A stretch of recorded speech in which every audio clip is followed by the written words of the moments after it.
Boa noite, irmãos. A graça e a paz do Senhor seja conosco, amém? É uma alegria poder retornar a esta igreja.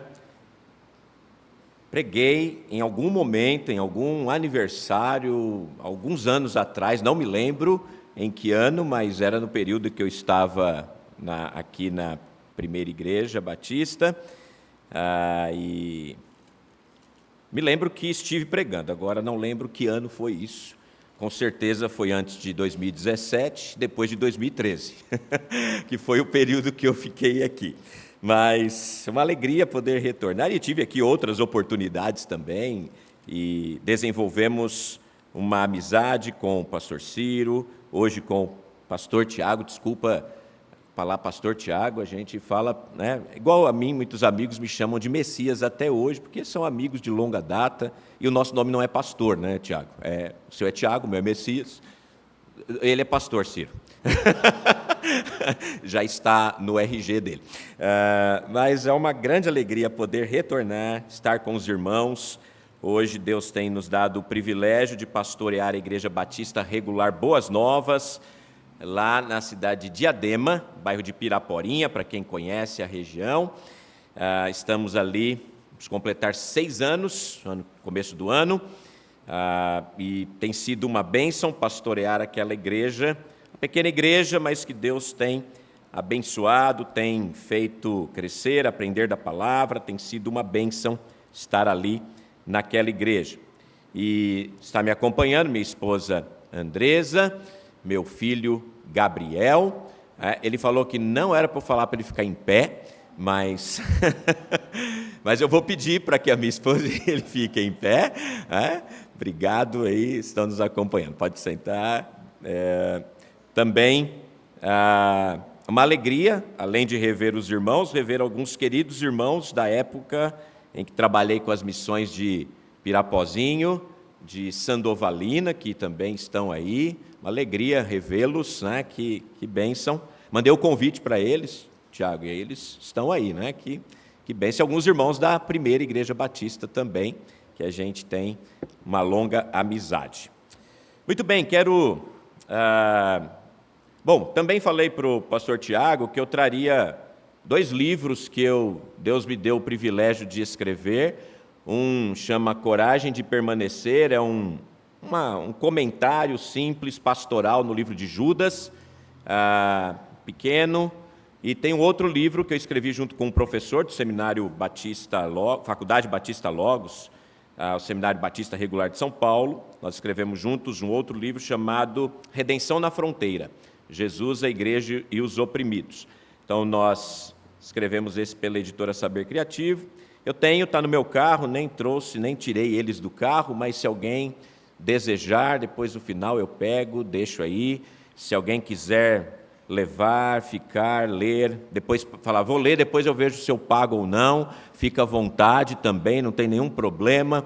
Não, deixa eu fazer a análise, se for bom eu pago, se não for eu devolvo ele, né? Então fiquem à vontade, depois no final aí eu posso pegar, deixar aí a mostra para os irmãos, tá bom?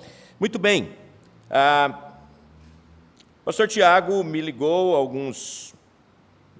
umas semanas, uns meses aí atrás, e conversamos sobre, ele me passou qual era o tema que a igreja estaria falando nesse aniversário, e o desafio de falar sobre esse tema, aliados pelo sangue.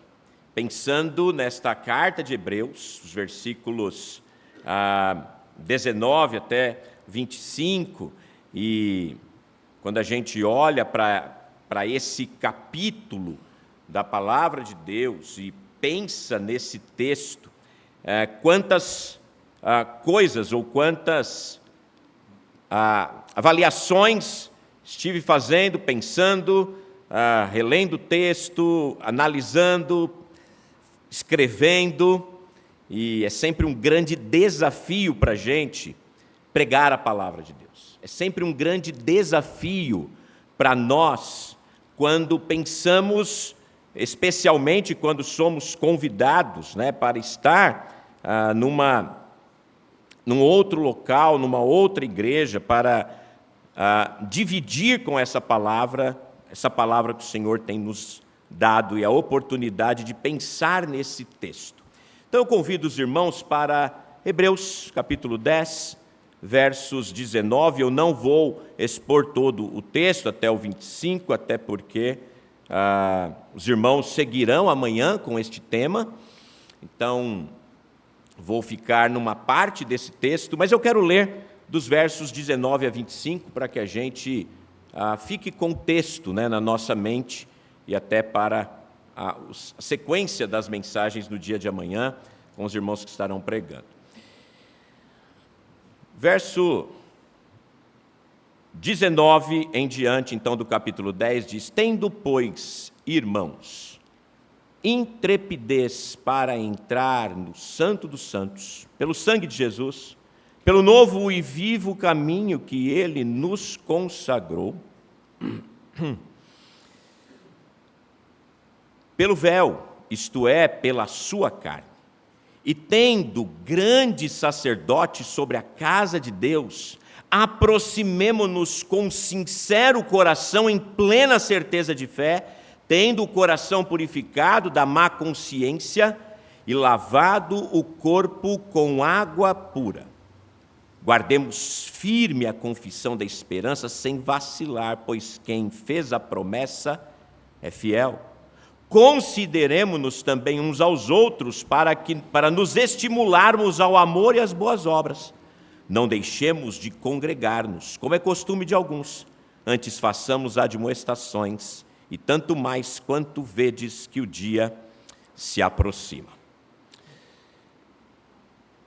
Vamos orar mais uma vez? Pai querido, diante do Senhor estamos nós com os nossos corações desejosos de ouvir a Tua voz, aprender da Tua palavra e, aprendendo dela, ó Deus, nos capacite para praticá-la. Porque se formos somente ouvintes e não praticantes, de nada vale ouvirmos Tua palavra, Senhor. Mas nos leve a ouvir, entender e praticar. Que o Espírito do Senhor fale aos nossos corações. Peço que o Senhor coloque guarda à porta dos meus lábios, de modo que somente o Senhor seja exaltado por meio da pregação da palavra. Que o Senhor fale aos nossos corações, por meio de Cristo eu oro. Amém. Ao longo dessa epístola de Hebreus, o autor constrói cuidadosamente um argumento teológico que vai culminar na revelação do sacrifício perfeito de Cristo. Ele compara a antiga aliança com seus rituais, seus sacrifícios repetitivos, e apresenta nesse comparativo a nova aliança estabelecida por meio de uma única oblação eficaz feita por Jesus. Os versos que antecedem o verso 19, os versículos de 1 a 18, mostra que os sacrifícios de animais, embora ordenados por Deus, eram apenas sombras das bênçãos futuras. Eles eram incapazes de remover o pecado ou purificar a consciência. Em contraste com o sacrifício de Cristo, que é definitivo, é suficiente e é transformador. Essa transição entre sombra e substância não é apenas teológica, ela é profundamente prática. Embora quando nós lemos o livro de Hebreus, parece que ele e é de fato, né? Mas parece que é somente um grande teólogo, mas não é só isso. O autor de Hebreus é extremamente prático na maneira em que ele nos ensina, na maneira em que ele fala. E pensando nesse tema que foi proposto, pensando em que o aniversário da igreja é de fato um bom momento para nós reavaliarmos a nossa aliança, reavaliarmos o nosso caminhar juntos, reavaliarmos como a igreja deve continuar seguindo nesse pacto, nessa aliança, nesse caminho que possa glorificar ao Senhor. Esse texto de fato mostra essas realidades. Porque o sangue de touros, bodes, jamais poderia conceder a nós acesso direto a Deus. Mas o sangue de Cristo, rasgou o véu que separava o homem da presença divina. A repetição dos sacrifícios antigos era um lembrete constante da culpa, enquanto o sacrifício de Jesus oferece perdão completo e libertação da condenação. A consciência, antes atormentada, agora pode ser purificada. O que era externo e cerimonial tornou-se interno e espiritual. A eficácia do sangue de Cristo não se limita à remoção do pecado. Santifica o crente, separa-o para Deus de forma permanente. E essa santificação posicional é a base sobre a qual se constrói a santidade prática, uma vida transformada pelo Espírito. O crente, ele não é apenas declarado santo, mas ele é chamado a viver em santidade. A obra de Cristo não apenas nos limpa, mas nos convida a viver como quem foi limpo. Com isso, o autor de Hebreus apresenta e prepara seus leitores para uma resposta. A teologia da cruz não é um fim em si mesmo. Ela exige uma atitude, ela exige uma postura, ela exige uma aproximação. Se Cristo abriu um novo caminho, se Cristo abriu esse novo e vivo caminho, somos chamados a entrar por ele. Se o véu foi rasgado, então devemos nos aproximar. E os versos que quero meditar, de 19 a 22, é um chamado à ação, que nasce da contemplação da obra redentora de Jesus. Essa aproximação, no entanto, não é casual, ela exige fé, ela exige sinceridade, ela exige purificação. O autor nos convida a nos achegar com coração sincero, plena certeza de fé, consciência limpa e corpo lavado. E cada um desses elementos, ela reflete uma resposta integral, mente, coração, corpo, essa resposta à graça que recebemos. Não se trata de religiosidade superficial, mas de uma entrega profunda e verdadeira. Grandes problemas que a igreja moderna tem enfrentado é a sua religiosidade superficial. Uma vida apenas de religião, e não uma vida de fato de uma atitude cristã, de uma entrega profunda, de uma entrega verdadeira, de um caminhar uns com os outros de fato, vivendo para a glória do Senhor e para o bem do reino de Deus. Quando nos tornamos simplesmente religiosos, o culto é simplesmente um momento que eu venho aqui, entrego alguma coisa, faço alguma coisa e vou embora do mesmo jeito que eu entrei, vazio, sem propósito, sem transformação, sem uma vida comunitária que de fato faça diferença, não só aqui, mas quando a igreja se espalha. Porque ser crente aqui, irmãos, é fácil. Viver como crente entre crentes é fácil. Mas a igreja, ela não é só igreja aqui, ela é igreja quando sai daqui. E é lá em que você demonstra de fato o seu compromisso com Cristo e o seu compromisso com o seu irmão. Porque se você faz parte desta igreja, você tem um compromisso com Cristo, você tem um compromisso com essa igreja, mas você tem compromisso uns com os outros. É muito engraçado ouvir de crentes falando, mas esse irmão aí não tem nada a ver com a minha vida. O Tiago não tem nada a ver com a minha vida é minha vida, a vida dele é a vida dele. Ora, se somos irmãos, se somos uma igreja, se somos um corpo, você tem sim a ver com a vida do outro. Você se comprometeu a honrar Jesus e a honrar esta igreja, a honrar o povo de Deus. Mas quando nós vivemos apenas uma religiosidade superficial, eu não tenho compromisso nenhum, nem com Cristo, nem com a igreja, nem com nada, apenas um compromisso religioso, aonde eu vou vazio, volto vazio e finjo uma espiritualidade que de fato não existe. Por isso que somos chamados a entrar com confiança no Santo dos Santos. E essa entrada com confiança no Santo dos Santos não vem de nós mesmos, mas do sangue de Cristo. É uma confiança reverente, fundamentada na obra consumada do Salvador. O caminho vivo e novo que ele inaugurou não é apenas uma rota teológica, mas uma experiência espiritual que transforma a nossa relação com Deus. E agora podemos nos aproximar com ousadia por meio do próprio Cristo, não por mérito próprio, mas por sua graça. Essa ousadia não é arrogância, é a coragem humilde de quem sabe que foi perdoado, que foi purificado, que foi aceito, e a fé que reconhece a santidade de Deus, e mesmo assim se aproxima porque foi convidada. É assim que nós nos aproximamos. E essa esperança não se baseia em sentimentos, mas na promessa de que em Cristo temos livre acesso ao Pai.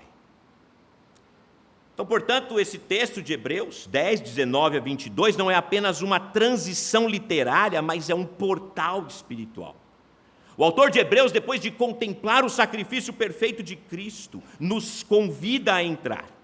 A teologia se transforma em prática, a doutrina em devoção e o conhecimento em comunhão. O véu foi rasgado, o caminho está aberto, mas exige-se uma resposta nossa. Desde os tempos da antiga aliança, o sangue sempre esteve presente como símbolo de pacto e aproximação com Deus. Como disse, os sacrifícios repetitivos de animais eram apenas sombras de uma realidade maior. Elas eram incapazes de remover o pecado, de purificar a consciência, mas em Cristo essa sombra se torna substância. E esse sacrifício inaugura esse novo caminho. E é nesse contexto que somos então convidados a contemplar essa obra redentora e responder com ela em fé, em esperança e em amor. O sangue de Jesus não nos une apenas a Deus, nos une uns aos outros, formando uma comunidade de crentes que compartilham da mesma graça. Somos aliados pelo sangue, unidos pela obra consumada de Cristo, fortalecidos pela fé, chamados a viver em santidade e comunhão. E conhecendo o Evangelho, queridos, só existe duas respostas possíveis, ou duas consequências possíveis de se conhecer o Evangelho. Ou a pessoa acredita no Evangelho e vive esse Evangelho, ou ele recai na apostasia e rejeita por completo a verdade do Evangelho. Esse texto se dirige àqueles que fazem a primeira opção, uma resposta positiva às reivindicações de Jesus Cristo. Essa resposta positiva que resulta em salvação é que nós somos chamados a viver.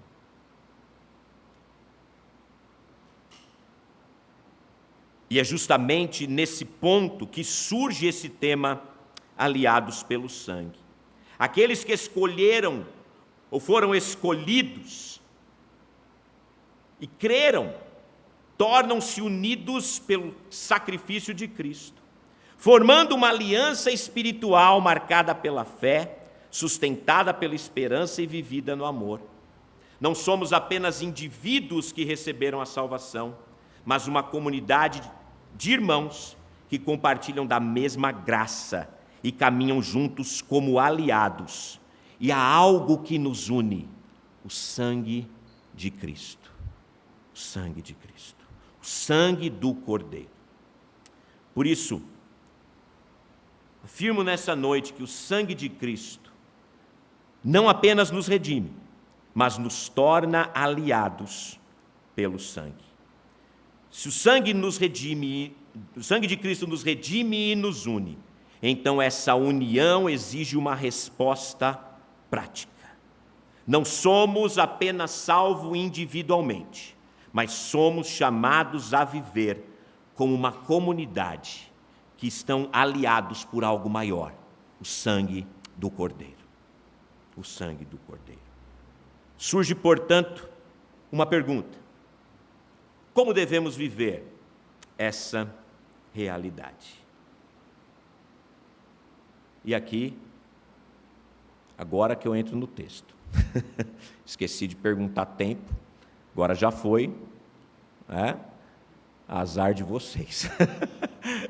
Eu me controlo, pode deixar, eu tenho aprendido a me controlar, porque eu não tinha autocontrole no tempo, agora eu tento, às vezes eu não consigo.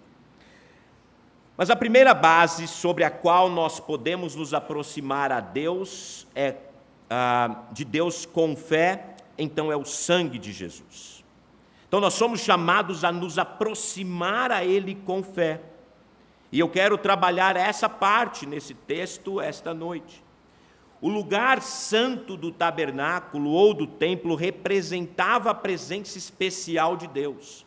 Sabemos que somente o sumo sacerdote entrava ali uma vez por ano. Fazia o sacrifício, mas pelo sangue derramado por Cristo, seu sacrifício perfeito, agora podemos entrar no lugar santo, na própria presença de Deus. E se uma pessoa se aproxima de Deus com base no seu próprio caráter, ou nas suas próprias obras, ou na afiliação religiosa, ele não encontra o acesso. Não há acesso a Deus por mera profissão verbal de Cristo.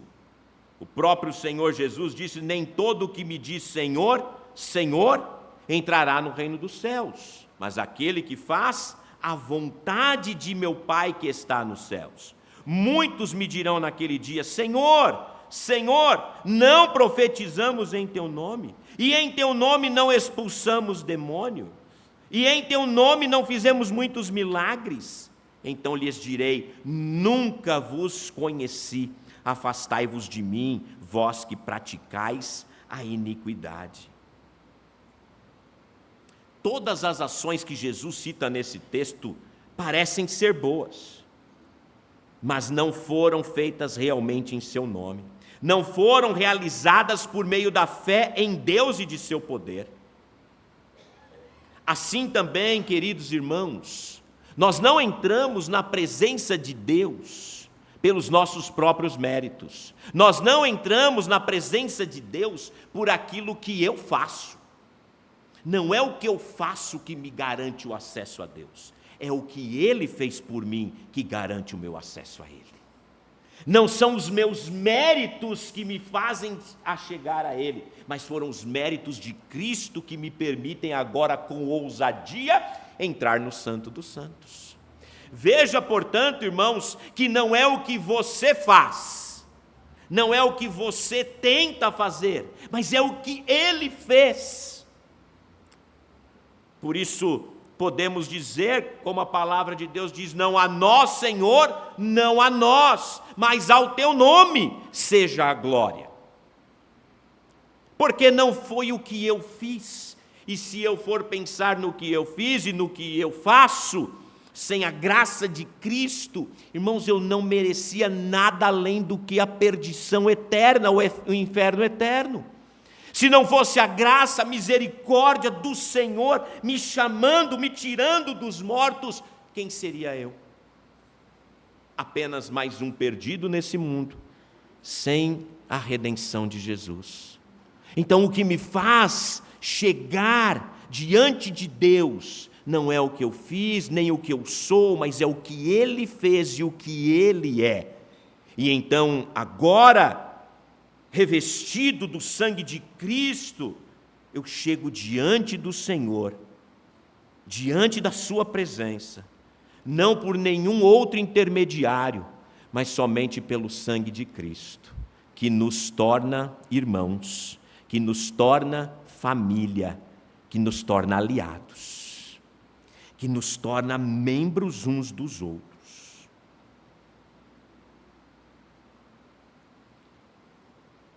Sangue de Jesus Cristo é o que nos faz chegar diante de Deus. Quem confia na sua obra expiatória pode então se apresentar com ousadia diante de Deus, reivindicando as bênçãos e as promessas em seu Filho. Podemos nos aproximar esperando misericórdia e graça, conforme Hebreus 4,16. Pois se Deus nos desse justiça, Ele teria que nos condenar, e é isso que merecemos. Quando eu penso em Deus, irmãos, é tão bom pensar num Deus que é justiça, e Ele, como um Deus justo, condena. E se Ele fosse só justiça, todos nós estaríamos condenados. Mas esse Deus que é justiça também tem um outro atributo chamado de misericórdia. E por causa da sua misericórdia, Ele tirou alguns desses que mereciam a sua justiça, a punição eterna, e trouxe para si, para serem seus filhos, seus amados, unidos num corpo chamado igreja. Que bênção, irmãos! Nós estávamos andando, todos nós, como diz Romanos, todos nós estávamos andando, rumo, não era sem rumo não, todos nós tínhamos um rumo, o rumo era o inferno, todos nós, eu e todos vocês aqui, estávamos neste rumo, mas o Senhor, por sua graça, seu favor, sua misericórdia, por causa do sangue do seu Filho, nos resgatou, nos transportou do império das trevas para o reino do seu Filho amado. Louvado seja Deus. Toda honra, toda glória, todo louvor é somente dele, irmãos. E quando eu penso nesse Deus tão poderoso, tão soberano, que me salvou, que eu não conseguiria por meus méritos, irmãos, sempre que eu penso nesse Deus e lembro que Ele é assim, eu só tenho que lembrar que eu tenho que diminuir e glorificar somente ao Senhor. Quem sou eu? Ninguém. Nada. É tudo dele. Tudo é para Ele e é para a glória dele.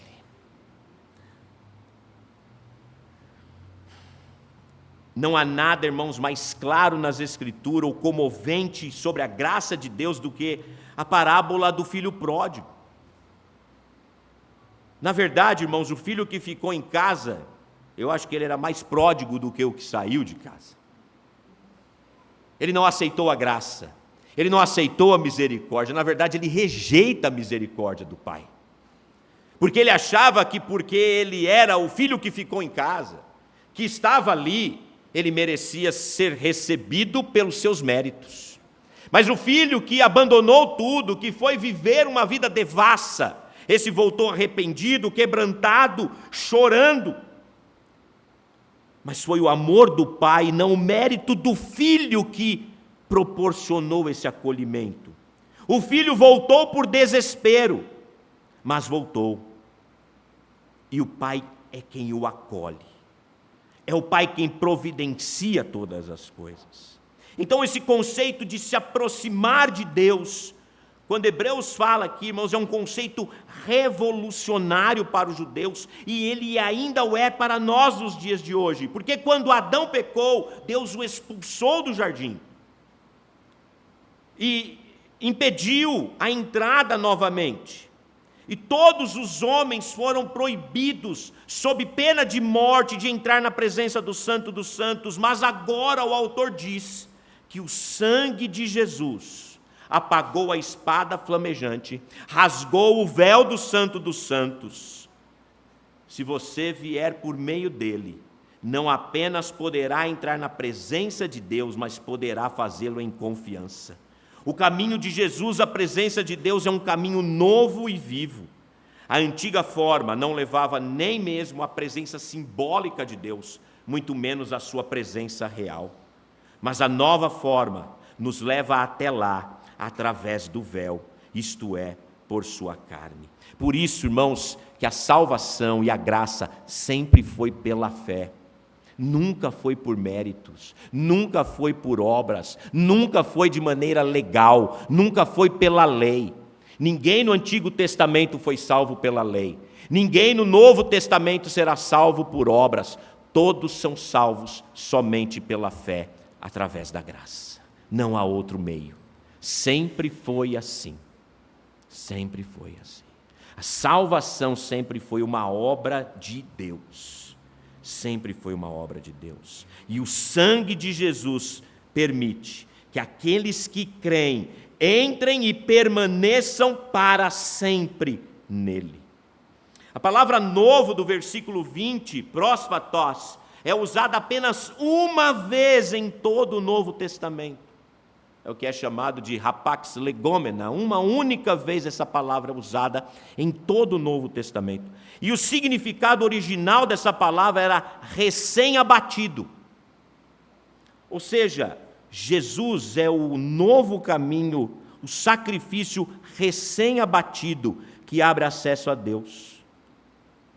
Parece contraditório que um caminho recém-abatido também seja vivo. Mas a morte de Jesus venceu a morte e dá vida. Sua morte é a única forma de dar vida. Enquanto Jesus pregava, enquanto Jesus ensinava, enquanto Jesus curava, ou seja, enquanto Jesus estava vivo na sua carne, ainda havia uma barreira para a presença de Deus. Assim como o véu no tabernáculo. Um Salvador não crucificado não poderia salvar. Se Jesus apenas tivesse vindo ao mundo, ministrado em sua carne, não poderia ter sido Salvador. Não importa quantos milagres ele tivesse feito, não importa o que ele pudesse ter feito nesse mundo, mas enquanto ele não fosse para a cruz, sacrificar-se pelos pecados dos eleitos de Deus, enquanto ele não fosse expiar os seus pecados, enquanto isso não acontecesse, o caminho não seria aberto. Mas quando o véu físico do templo foi rasgado durante a crucificação, o véu espiritual, ou seja, a sua carne, também foi rasgada. Jesus não apenas abriu o caminho para Deus, mas é agora nosso grande sacerdote sobre a casa de Deus. Ele não apenas mostra o caminho ou fornece o acesso, ele nos leva com ele a Deus e ministra por nós nos céus. Só a morte de Cristo poderia fazer isso. Por isso o autor nos convida a nos aproximar com coração sincero, com plena certeza de fé, tendo o coração purificado da má consciência e o corpo lavado com água pura.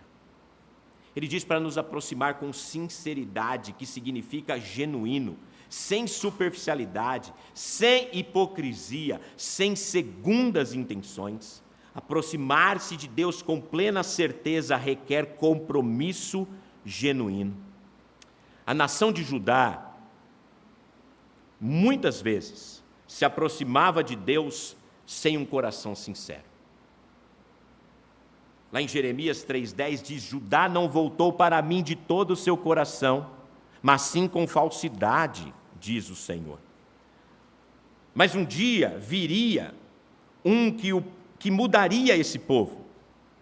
Ele diz, no capítulo 24, dar-lhes-ei um coração para que me conheçam, porque eu sou o Senhor. Eles serão meu povo e eu serei o seu Deus, pois se voltarão para mim de todo o coração. Veja que Judá se aproximava de Deus, mas com falsidade. Somente um coração transformado é que pode, de fato, apresentar-se diante do Senhor com sinceridade. Simão, o mago, fez uma profissão de fé em Cristo, mas seu coração se corrompeu. Tentou usar o nome e o poder de Cristo para sua glória e benefício, e foi duramente repreendido por Pedro em Atos 8. Você não tem parte nem sorte nesse ministério, pois seu coração não é reto diante de Deus. Arrependa-se, pois, dessa maldade e ore ao Senhor, talvez lhe seja perdoada a intenção do seu coração. Paulo aconselhou os escravos a obedecerem aos seus senhores com sinceridade de coração como a Cristo. Desde os primeiros dias da antiga aliança, Deus exigia um coração sincero. Deuteronômio 4:29 diz: buscarás o Senhor teu Deus, e o acharás, quando buscares de todo o teu coração e de toda a tua alma. Aqueles que encontram Deus são os que o buscam com sinceridade total. Essa fé é o que nos leva a nos aproximar de Deus. E assim podemos chegar diante dele. E a fé salvadora, irmãos, não exige apenas um objeto diferente, Cristo, mas também uma fonte diferente. Podemos confiar em alimentos, água, dinheiro, por nossa própria vontade, por decisão pessoal. No entanto, a fé em Cristo, embora envolva nossa decisão, deve ter origem na decisão de Deus. Efésios 2,8 diz: porque pela graça sois salvos mediante a fé, e isso não vem de vós, é dom de Deus. A salvação é um dom divino, e parte desse dom é a própria fé que salva. Deus planta no coração do homem o desejo e a capacidade de crer, bem como de receber o dom da salvação. E em quem ele lança essa realidade, se achegará a ele em fé. Ao nos aproximarmos de Deus pela fé, nossos corações não devem apenas ser sinceros, mas também purificados da má consciência, e nossos corpos lavados com água pura. E essa linguagem é inspirada nas cerimônias de purificação da antiga aliança. Os sacerdotes lavavam-se continuamente, assim como os utensílios sagrados, em bacias com água limpa, e o sangue era aspergido como sinal de purificação. No entanto, queridos, toda essa limpeza externa era apenas externa. Somente Jesus pode purificar o coração humano. Pelo seu Espírito, ele limpa os pensamentos e os desejos mais íntimos. Em Cristo, nossos pecados são cobertos pelo sangue, nossas vidas são transformadas, e ambos os aspectos são essenciais e inseparáveis. Isso constitui a salvação. Somos, diante de Deus, satisfeitos por Cristo, pelo que Cristo fez. O pecado é removido e nossa consciência é libertada, o que nos leva a ter essa satisfação da justiça de Deus em Cristo. E nos leva a uma santificação e a uma vida de purificação prática, sendo lavados, regenerados, transformados pelo Senhor. 3 requisitos, irmãos, aqui são importantes para pensarmos nessa fé que nos aproxima de Deus e nos aproxima uns dos outros. Essa fé que honra a Deus brota de um coração sincero. E são 3 elementos fundamentais. Precisamos sentir essa necessidade. A fé não pode começar enquanto a pessoa não reconhecer sua necessidade de Cristo. Enquanto ela não reconhece que ela está perdida.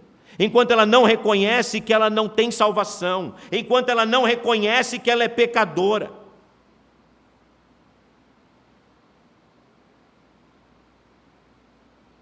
Só crerá aquele que sentir essa necessidade profunda. Enquanto Saulo perseguia a igreja, irmãos, ele precisava de ser salvo, mas não sentia isso. Engraçado porque Saulo estava convencido de que fazia a vontade de Deus enquanto perseguia a igreja. Ele não achava que estava fazendo a vontade dele. Mas quando ele é confrontado pelo Senhor, dramaticamente no caminho de Damasco, ele entende a sua necessidade, que ele estava perdido, e que somente Deus poderia salvá-lo naquele momento. Mas isso nos leva, de fato, a uma vida onde somos transformados, somos curados, somos libertados. Essa água aqui é minha? A garganta secou. Obrigado. Mas essa fé, ela tem um conteúdo. Embora não seja necessário compreender toda a doutrina da salvação para ser salvo, até porque nós vamos compreendendo no correr da nossa vida. Eu fui salvo pelo Senhor, pela sua graça, eu estava para completar 8 anos ainda. Naquela idade, se alguém perguntasse para mim, fale a doutrina da salvação, com certeza não seria a mesma resposta que eu tenho hoje. Eu tinha certeza que era por Cristo. Mas eu não sabia todas as questões de fé, na verdade ainda nem sei todas. Mas eu não sabia todos os detalhes ou tudo que envolvia a salvação, talvez eu não entendesse todo o conceito de graça, de favor, de misericórdia, mas na minha mente infantil, de 8 anos, eu entendia que eu era pecador e que eu precisava de Cristo. Então, ter fé em Cristo não me faz entender ou conhecer toda a verdade ainda do Evangelho, mas nos faz lembrar que somos perdidos em nossos pecados e que precisamos de Jesus Cristo como Senhor e Salvador, ou seja, é preciso receber a verdade do Evangelho. A ideia de uma fé cega pode soar como espiritual, mas não é bíblica. Mesmo os grandes homens de Deus e mulheres de fé não saberão tudo sobre Deus até vê-lo face a face no céu. Então essa fé não exige todo o conhecimento, mas exige razões para ela. E o autor de Hebreus nos apresenta uma sucessão de verdades mostrando que Jesus é o Messias prometido, que a nova aliança nos traz essa verdade e demonstra que os antigos sacrifícios incapazes de nos salvar, mas apenas o sacrifício de Cristo nos levava a Deus. Conta-se a história de um homem, um dramaturgo renomado. Certa noite, enquanto ele trabalhava com seu amigo em uma peça teatral, esse amigo lhe perguntou casualmente: "Você já leu o Novo Testamento?" E aquele homem respondeu: "Não." E cada um foi para sua casa, e quando ele foi para sua cama, esse homem não conseguia dormir, porque aquela pergunta incomodava. Então ele levantou, procurou uma Bíblia, pegou o Novo Testamento, abriu o Novo Testamento e leu o Evangelho de Marcos. E após ler o Evangelho de Marcos, ele saiu para caminhar pelas ruas e passou a noite toda caminhando, pensando no que tinha lido. Voltou para sua casa ao amanhecer e mais tarde ele foi encontrar-se com aquele amigo e falou: "Ontem à noite, depois de ler o Evangelho de Marcos, de caminhar durante toda a madrugada, voltei para casa e me vi de joelhos, apaixonado por Jesus Cristo." Começou com uma necessidade sentida, embora vaga, mas ele buscou a verdade e creu. Isso nos leva ao clímax, que nos leva de fato àquilo que é proposto nesses dias: o compromisso. O clímax da fé é o compromisso. Declarar fé em Cristo sem se comprometer com Ele. E deixe-me colocar aqui: se comprometer com Cristo sem se comprometer com a igreja dele é uma falácia. Quem tem compromisso com Cristo tem compromisso com a igreja pela qual ele morreu. Ter compromisso com Cristo e falar que não tem compromisso entre os irmãos, você não entendeu o que de fato é a igreja de Jesus Cristo. O compromisso com Cristo exige um compromisso com a igreja. É impossível, irmãos, alguém que se diz um cristão, genuíno e verdadeiro, tem um compromisso com Cristo e não tem compromisso com o povo por quem esse Cristo morreu. E esse compromisso começa com a sua igreja local, e naturalmente que se estende à igreja universal, a igreja que nós não conhecemos como a sua totalidade. Então, o clímax da fé é o compromisso. Declarar fé em Cristo sem se comprometer com Ele, com o povo por quem Ele morreu, não demonstra uma fé salvadora. Conta-se uma história de que um equilibrista atravessava as cataratas do Niágara sobre um cabo, e ele carregava pessoas nas costas. E muitos ali diziam confiar plenamente na sua habilidade. Mas aí foi perguntado: você se voluntariaria para subir nas costas desse homem e atravessar num cabo pelas cataratas do Niágara? Ninguém. se levantou para falar: eu vou. Assim também acontece com muitos que dizem confiar em Cristo, mas nunca de fato estão confiantes o suficiente para entregar-se totalmente a Ele, para confiar plenamente nele. Plenamente nele.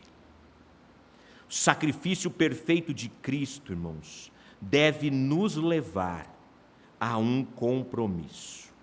O sacrifício perfeito de Cristo não apenas nos redime individualmente, mas ele nos insere numa nova realidade comunitária. E aqui quero caminhar para concluir esta mensagem. O sacrifício perfeito, então, de Cristo nos une. É o sacrifício perfeito de Cristo que nos torna, como diz o tema desta conferência, nos torna aliados pelo sangue. Não é um sacrifício que eu faço, não é eu cortar o meu pulso e derramar sangue, e o Ciro vai lá e corta o dele também, todo mundo coloca um pouco do seu sangue e fala: aqui está o nosso compromisso. Não. Bastou um derramar o seu sangue. E é por causa desse sacrifício dele que eu me torno aliado, pelo sangue dele, com o povo dele. Somos aliados pelo sangue. É óbvio, irmãos, que nós somos unidos pela obra consumada da cruz. Ser aliados pelo sangue, naturalmente, que envolve a igreja como um todo, mas ela envolve de uma maneira específica o povo local. E pensando de uma maneira específica na terceira igreja batista de Presidente Prudente, vocês são convidados, convocados a continuarem aliados uns com os outros, não porque vocês só se gostam, não porque é legal o culto, não porque o Tiago é um cara bacana, ou porque eu gosto do Ciro, ou porque canta cantor cristão, não, eu me torno aliado um com o outro por causa do sangue de Cristo, pela fé que professamos, pelo amor que temos uns com os outros. Não é simplesmente porque eu acho legal estar aqui, mas é porque o que Cristo fez me torna unido um com o outro. Que nos próximos anos por vir desta igreja, vocês, queridos irmãos, continuem aliados pelo sangue de Cristo, unidos pelo sangue de Cristo, unidos pela obra consumada da cruz.